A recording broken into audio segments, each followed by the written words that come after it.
सांगली विधानसभेला जयश्रीताई वहिनी यांनी निवडणूक लढवू नये या मताचा मी होतो.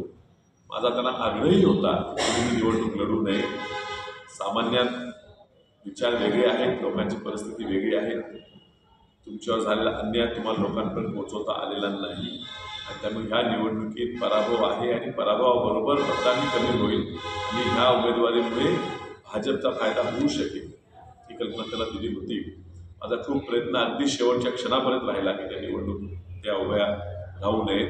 मात्र त्यांनी निर्णय लढायचा घेतल्यावर आमची कौटुंबिक हा विषय असल्यामुळे माझी अडचण झाली आणि मला त्यांना पाठिंबा द्यावा लागला.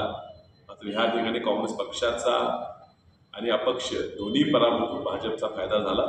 याबद्दल निश्चितच माझ्या मनात खंत आहे. पृथ्वीराज पाटील या ठिकाणी पराभूत झालेत आणि त्यामुळे त्यांच्या मनात नाराजी असणं स्वाभाविक आहे. मी त्याची नाराजी समजून घेऊ.